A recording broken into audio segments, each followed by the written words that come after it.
வணக்கம். இன்னைக்கு நாம ஒரு ஆழமான விஷயத்த அலச போறோம். முருகன் ஞானம், சக்தி, அப்புறம் உள்முக பயணம்னு பல பரிமாணங்கள் கொண்டது. ஆமா, இதுக்காக ஸ்ரீசங்கர சாந்தமூர்த்தி எழுதின முருகா பெருமை பெரு நினது புகழ் பேச வேண்டும்னு ஒரு பெரிய ஆய்வு இருக்கு. அதுல இருந்து சில முக்கிய பகுதிகளை நாம பார்க்க போறோம். சரி, இது வெறும் பக்தி நூல் இல்லையா? இல்லவே இல்ல. இதுல பாருங்க, தத்துவம் இருக்கு, யோகம் இருக்கு, நவீன அறிவியல் பார்வை இருக்கு. அப்படியா? ம். ஏன் ஆசிரியரோட சொந்த ஆன்மீக அனுபவங்கள் கூட கலந்திருக்கு. ஓஹோ. சோ இதையெல்லாம் கோர்த்து முருகன்கிற தத்துவத்தை அவர் எப்படி பார்க்கறாருன்னு நாம புரிஞ்சுக்க போறோம். இதுல சில ஆச்சரியமான இணைப்புகள் இருக்கு. அதை உங்ககிட்ட கொண்டு வர்றது தான் நோக்கம். ரொம்ப நல்ல முயற்சி. சரி, இந்த ஆசிரியரை பத்தி கொஞ்சம் சொல்லுங்களேன். ஸ்ரீசங்கர சாந்தமூர்த்தி பின்னணி என்ன? அவர் மென்பொருள் துறையில ஒரு 30 வருஷத்துக்கு மேல அனுபவம் உள்ளவர். ஓ, டெக்னாலஜி ஃபீல்டு. ஆமா, ஆனா அது ஒரு பக்கம். இன்னொரு பக்கம் பாத்தீங்கன்னா 25 வருஷமா இந்திய தத்துவங்கள், இந்தியவியல்னு ரொம்ப தீவிரமா ஆராய்ச்சி பண்ணிட்டு இருக்கார். 25 வருஷமா? அப்போ எது அவரை இதுக்குள்ள இழுத்துச்சு? மையமா என்ன கேள்வியோட பயணிக்கிறார்? அவரோட அடிப்படை கேள்வி கிம் தத் பிரம்மா, அதாவது அந்த தெய்வீகம் எது அப்படிங்கிறது தான். இதை நோக்கிய ஒரு தேடல் தான் இது. சரி. இதுல சுவாரஸ்யம் என்னன்னா, அவர் ஆரம்பத்துல ஒரு முழு நாத்திகராவோ இல்ல தீவிர பக்தராவோ இல்ல அஜ்ஞானவாதியாவோ அப்படி இல்லாம ஒரு நடுவுல இருந்து ஆரம்பிச்சிருக்கார். அப்படியா? நடுவுலன்னா எப்படி சொல்றது? அதாவது முழுசா மறுக்கவும் இல்ல, முழுசா ஏற்கவும் இல்ல, ஒரு திறந்த மனசோட. அப்ப எப்படி இந்த ஆன்மீகத்துக்குள்ள இவ்ளோ ஆழமா போனாரு? சந்தேகம், அதுதான் ஆரம்ப புள்ளி. சின்ன வயசுல ஸ்கூல் படிக்கும்போது 6ஆம் வகுப்பு 7ஆம் வகுப்புலயே கடவுள் பத்தி விவாதம் பண்ணுவாராம். ஓ, அப்பவே ஆரம்பிச்சிடுச்சு. ஆமா, மத ஓட்மாடவேர அப்படியே ஏத்துக்கிறத கேள்வி கேட்கிறார். ஆனா இன்னொரு பக்கமும் சொல்றார். என்ன சொல்றார்?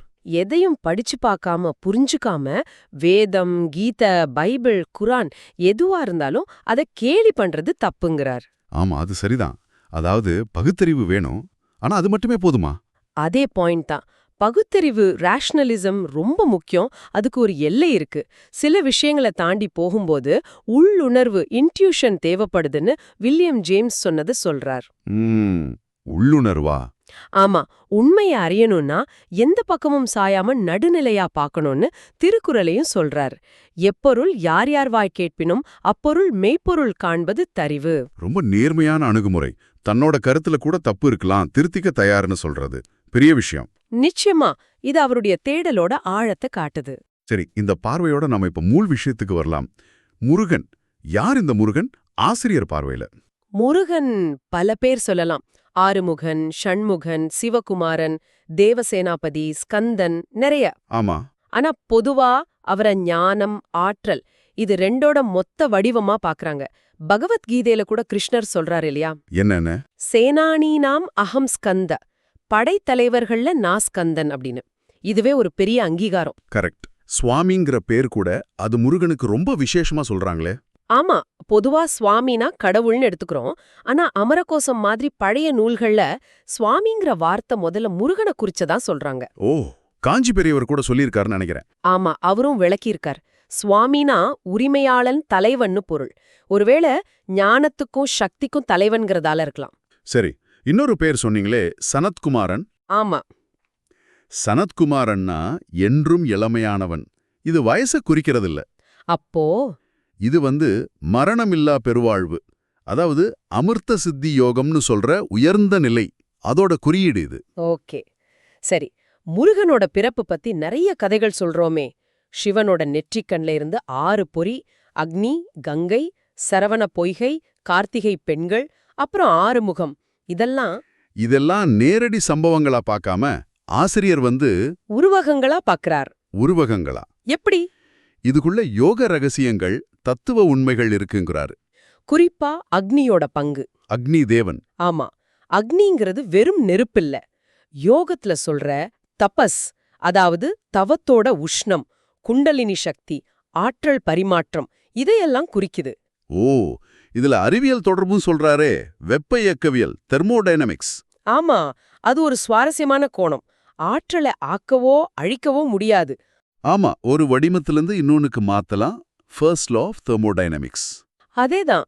இங்க சிவன் கிட்ட இருந்த ஞான சக்தி அக்னி வழியா கங்கை வழியா சரவண பொய்கைக்கு மாற்றப்பட்டு முருகனா உருமாகிறத ஒரு ஆற்றல் மாற்றமா எனர்ஜி டிரான்ஸ்ஃபர்மேஷனா பாக்குறாரு.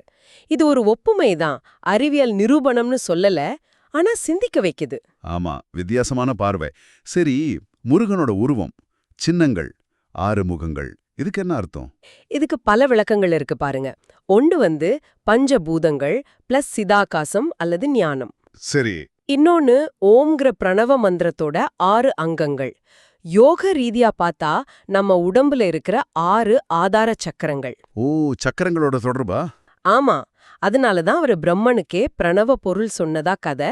6 முகன் 6 ஆதாரங்கள் வழியா 36 தத்துவங்களோட தொடர்புடையவராம். அடங்கப்பா. சரி, அடுத்தது வேல். இது ரொம்ப முக்கியம் இல்லையா? ரொம்ப முக்கியம். வேல்ங்கிறது வெறும் ஆயுதம் இல்ல, அது ஞான சக்தி, அறிவோட கூர்மை. ஞான சக்தியா? ஆமா, அது ஆணவம், கண்மம், மாயைங்கிற மும்மலங்கள், அதாவது ஆன்மாவை கட்டுப்படுத்துற 3 அழுக்குகள், அதை அழிக்கிற கருவி. வெளி எதிரி இல்ல, உள் எதிரிய ஜெயிக்கிற ஆயுதம். Okay okay. மயில் சேவல் பத்தி என்ன சொல்றார்? மயில் அகங்காரத்தோட சின்னம். அந்த அகங்காரத்தை அடக்கி அது மேல ஏறி உட்கார்றது தான் முருகனோட நிலை. அகங்காரத்தை அடக்கிறதா, அழிக்கிறது இல்லையா? அடக்கி ஆள்றது, அதுதான் முக்கியம். ஸ்ரீ அரவிந்தர் கூட மயில தெய்வீக வெற்றியோட சின்னமா சொல்றார், ஓங்கார வடிவமாவும் சொல்றாங்க. சரி, சேவல்? சேவல் விடியல், அறியாமை இருள் நீங்கி ஞானம் பிறக்கிறது, அல்லது நாதம், தெய்வீக ஒலி, அதோட சின்னமாவும் இருக்கலாம். அப்போ இந்த சின்னங்கள், புராணங்கள் எல்லாம் ஒரு உள்முக பயணம், யோகம், தத்துவம், இதோட தொடர்புடையதுன்னு சொல்றீங்க? நிச்சயமா, அதுதான் ஆசிரியரோட மையவாதமே. முருகன் அல்லது ஸ்கந்தன் வழிபாடு குண்டலினி யோகத்தோட ரொம்ப நெருக்கமானதுங்கிறார். குண்டலினி யோகமா? ஆமா, முருகனுக்கு குகன்னு ஒரு பேர் இருக்கு. குகையில் வசிப்பவன் அர்த்தம். அது நம்ம இதய குகையில இருக்கிற ஆன்ம ஒளி. இதுல பரியங்க யோகம், வாசி யோகம்னு கொஞ்சம் டெக்னிக்கலா போறாரு. ஆமா, கொஞ்சம் யோக நுட்பம் பத்தி சொல்றார். சுருக்கமா சொன்னா, பரியங்க யோகம், வாசி யோகம்னா உடல்ல கீழ் நோக்கி போற விந்து சக்திய மேல் நோக்கி செலுத்தி அத ஓஜஸ் அப்படிங்கிற தெய்வீக ஆற்றலா மாத்துறது. ஓ, இது சித்தர்கள் மரபுல வருமே, காயகல்பம், அமிர்த சித்தி யோகம். அதேதான், விந்து ஜெயம், விந்து சுத்தின்னு சொல்லுவாங்க. இதுவும் ஒரு ஆற்றல் மாற்றம் தான். இத முருகனோட சனத்குமார தத்துவம் அந்த என்றும் இளமையோடு தொடர்பு படுத்தி பாக்குறார். இந்த யோகம் எப்படி வேலை செய்யுது? சக்கரங்கள், நாடிகள். நம்ம சூட்சும உடம்புல ஆற்றல் மையங்களான சக்கரங்களும் பாதங்களான நாடிகளும் இருக்கு இல்லையா? ஆமா. மூலாதாரத்துல பாம்பு மாதிரி சுருண்டு இருக்கிற குண்டலினி சக்தியை எழுப்பி சுஷும்னா நாடி வழியா மேல கொண்டு போய் தலை உச்சியில சஹஸ்ராரம்ங்கிற 1000 இதழ் தாமரை, அந்த ஞான நிலைக்கு கொண்டு போறது. இதுல வேலுக்கு என்ன சம்பந்தம்? முருகனோட வேல் இந்த சுஷும்னா நாடிய குறிக்கிறதாவும் குண்டலினிய மேல எழுப்புற சக்திய குறிக்கிறதாவும் கூட சில விளக்கங்கள் இருக்கு. அப்போ பாம்பாட்டி சித்தர் பேர் கூட அது குறியீடுதானா? ரொம்ப சரி. பாம்பாட்டி சித்தர்னா பாம்பு ஆற்றவர் இல்ல, குண்டலினிங்கிற பாம்ப அடக்கி ஆள்றவர். அது ஒரு யோக நிலை. குக்கே சுப்பிரமணியா, காடி சுப்பிரமணியால முருகனை நாகராஜாவா வழிபடுறதுக்கும் இதுக்கும் தொடர்புண்டா? இருக்கலாம்னு ஆசிரியர் நினைக்கிறார். நாக வழிபாடு, குண்டலினி சக்திங்கிற இந்த பாம்பு வடிவ உருவகம், இதெல்லாம் தொடர்புடையதா இருக்கலாம். இது ஒரு புது பார்வை. சரி, அடுத்து 6 படை வீடுகள். திருப்பரங்குன்றம், திருச்செந்தூர், பழனி. இது வெறும் கோயில்கள் தானா, இல்ல வேற அர்த்தம் இருக்கா? வெறும் கோயில் மட்டும் இல்லைங்கிறது ஒரு பலமான நம்பிக்கை. இந்த 6 வீடுகளும் நம்ம உடம்புல இருக்கிற 6 ஆதார சக்கரங்களோட தொடர்புடையதுன்னு சொல்றாங்க. ஓ, ஒவ்வொன்னும் ஒவ்வொரு சக்கரமா? ஆமா, திருப்பரங்குன்றம் மூலாதாரம், திருச்செந்தூர் சுவாதிஷ்டானம், பழனி மணிப்பூரகம். இப்படி இது புனித புவியியல், சேக்ரட் ஜியோகிராஃபிங்கிற ஒரு கான்செப்ட். அப்படின்னா? அதாவது பூமியில இருக்கிற சில இடங்கள் வெறும் மண் கல் இல்ல, அவை பிரபஞ்ச ஆற்றலோட நம்ம சூக்ஷ்ம உடலோட கனெக்டான சக்தி மையங்கள்ங்கிற பார்வை. ஓ, கதிர்காம மூலாதாரம், கைலாயம் சகசிராரம்னு சொல்ற மாதிரி, இல்ல சிதம்பரம் நடராஜர் கோயில் இதய மையம்னு சொல்ற மாதிரி, அப்படிங்களா? அதே மாதிரிதான். இந்த இடங்கள் வழிபாட்டுக்கு மட்டும் இல்ல, நம்ம உள்முக பயணத்துக்கும் ஆற்றல் மையங்களை தூண்டுறதுக்கும் உதவும்னு ஒரு நம்பிக்கை. ஆசிரியர் இதையும் குறிப்பிடுறார். ரொம்ப இன்ட்ரெஸ்டிங்கா இருக்கு. சரி, அடுத்த ஒரு முக்கியமான இடம், தேவர்கள், அசுரர்கள், குறிப்பா சூரசம்மாரம். இது வெறும் புராண கதையா? இல்லவே இல்ல. இது இது சொர்க்கத்திலயோ பாதாளத்திலயோ நடந்த யுத்தம் இல்ல. இது நம்ம ஒவ்வொருத்தருக்குள்ளயும் தினமும் நடக்கிற யுத்தம். நமக்குள்ள நடக்கிற யுத்தமா? ஆமா, ஆதிசங்கரர் அப்படிதான் விளக்குறாரு. தேவர்கள்னா நம்ம நல்ல குணங்கள், தெய்வீக எண்ணங்கள். அசுரர்கள்னா தீய குணங்கள், புலனின்பம், அகங்காரம். இது ரெண்டுக்கும் நடக்கிற போராட்டம் தான் அது. அப்போ சூரபத்மன், சிங்கமுகன், தாரகாசுரன் இவங்கெல்லாம் இவங்க 3 பேரும் சைவ சித்தாந்தத்துல சொல்ற மும்மலங்கள். மும்மலங்களா? ஆமா. சூரபத்மன் ஆணவ மலம், அதாவது நான்ங்கிற அகங்காரம். சிங்கமுகன் கண்மமலம், நம்ம செயல்களோட விளைவு. தாரகாசுரன் மாயாமலம், உலகப் பொருட்கள் மேல இருக்கிற பற்று, மயக்கம். ஓ, அப்போ சூரசம்ஹாரம்னா இந்த மலங்கள் அழிக்கிறது. ஆமா, ஆனா அதுல மரக்கருணைன்னு ஒன்னு சொல்றாரே ஆசிரியரு, அது ரொம்ப முக்கியம். மரக்கருணை. மரம்னா வீரம், கருணைனா இரக்கம். ரெண்டும் எப்படி சேரும்? முருகன் சூரனோட ஆணவத்தை அழிச்சாரே தவிர சூரனையே இல்லாம ஆக்கல. ஆமா, மயிலாவும் சேவலாவும் மாத்தனதா சொல்வாங்க. அதுதான், ஆணவம் போனதும் அவனை மன்னிச்சு தன்னோட வாகனமாவும் கொடியாவும் ஏத்துக்கிட்டார். இதுதான் மரக்கருணை. தண்டிக்கிறது மாதிரி தெரிஞ்சாலும் அதுக்குள்ள ஒரு திருத்தி ஆட்கொள்ற கருணை. வள்ளலார்லாம் இது ரொம்ப அழகா சொல்லியிருக்கார். தீயவங்களையும் திருத்தி ஆட்கொள்ற இறைவனோட குணம் அருமை. இது தொடர்பா விஞ்ஞான பைரவ தந்திரம் மாதிரி நூல்கள்ல சொல்ற ஒரு கருத்தையும் ஆசிரியர் சொல்றார். என்ன கருத்து அது? ஒருத்தர் தப்பான வழியில தீவிரமா வெறுப்பு கோபம்னு போனாலும் கூட அந்த தீவிர உணர்ச்சி மனச ஒருமுகப்படுத்தும். அப்படி ஒருமுகப்பட்ட மனச சரியா பயன்படுத்தினா அதுவும் கடைசியில இறைவனை நோக்கியே போகும்னு சில தந்திர நூல்கள் சொல்றதா சொல்றார். இது கொஞ்சம் எப்படி சொல்றது, வித்தியாசமா இருக்கு. ஆமா, இது எல்லோரும் ஏத்துக்கிற கருத்தா இருக்காது. ஆனா எந்த ஆற்றலும் வீணாகாது, அதுவும் இறைவனுக்கே போகும்னு ஒரு தீவிரமான பார்வை இது. ஆழமான சிந்தனை. சரி, அடுத்ததா மும்மூர்த்தி தத்துவம். சோமாஸ்கந்தர் பத்தி சொல்றாரு. சோமாஸ்கந்தர் சிவன், சக்தி, உமா, நடுவுல குழந்தை ஸ்கந்தன், முருகன். 3 பேரும் சேர்ந்திருக்கிற வடிவம். இதுக்கு என்ன தத்துவம்? சிவன் சத், இருப்பு. சக்தி சித், அறிவு. ஸ்கந்தன் ஆனந்தம், இன்பம், சச்சிதானந்தம். இறைவனோட இந்த முழுமையான தன்மைய காட்டுது. இது சைவத்துல ஒரு முக்கியமான மும்மூர்த்தி கோட்பாடு. ஆனா ஆசிரியர் இதோட நிக்கலையே, உலகம் பூரா இந்த மாதிரி மும்மூர்த்தி கருத்துகள் இருக்குன்னு ஒப்பிடுறாரு. கிறிஸ்துவம், எகிப்து, பிளேட்டோ. ஆமா, அது ரொம்ப முக்கியமான ஒப்பீடு. என்ன சொல்ல வர்றாருன்னா, இந்த 3ங்கிற அமைப்பு ஏதோ ஒரு மதத்துக்கு மட்டும் சொந்தம் இல்ல. ஓ, பல பண்பாடுகள்ல பல காலங்கள்ல இது திரும்ப திரும்ப வருது. இது மனிதனோட ஆழ்மனசுல இருக்கிற ஒரு அடிப்படை உண்மையையோ உலகத்தை புரிஞ்சுக்கிற ஒரு பொதுவான வடிவத்தையோ காட்டுதுங்கிறார். இது மதங்களுக்கு இடையிலான ஒற்றுமையை காட்டுது. ஆமா, மனித சிந்தனையோட பொதுவான தன்மையையும் காட்டுது.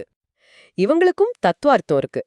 தெய்வானை கிரியாசக்தி, செயலாற்றல், முறைப்படி சாஸ்திரப்படி அடையிறது. இந்திரன் மகள் தேவசேனாபதிக்கு முறைப்படி கல்யாணம் பண்ணி வச்சவங்க. சரி, வள்ளி? வள்ளி இச்சாசக்தி, விருப்பம், தூய அன்பு, பக்தி. வேடுவ பெண்ணா இருந்து தன்னோட அன்பால முருகனை அடைஞ்சவங்க. அப்போ 2 வழியிலையும் இறைவனை அடையலாம், அறிவாலையும் அன்பாலையும். அதேதான், சாஸ்திர அறிவாலையும் அடையலாம், எதுவுமே தெரியாத தூய பக்தியாலையும் அடையலாம். 2மே இறைவன் கிட்ட சேர்க்கும். அருமை. ஆக இந்த மொத்த உரையாடலையும் சுருக்கமா பார்த்தா முருகன் வழிபாடுங்கிறது வெறும் சடங்கு இல்ல. இல்லவே இல்ல. அதுக்குள்ள ஆழமான தத்துவம், யோகம், உளவியல்லாம் இருக்கு. முருகன்கிறது வெறும் உருவம் இல்ல. அவர் ஞானம், ஆற்றல், வெற்றி, அழகு, என்றும் இளமை. இது எல்லாத்தோட குறியீடு. தேவர் அசுர யுத்தங்கிறது வெளியில இல்ல, நமக்குள்ள நடக்கிற போராட்டம். அத ஜெயிக்கிற ஞான சக்தி தான் வேல். கரெக்ட்.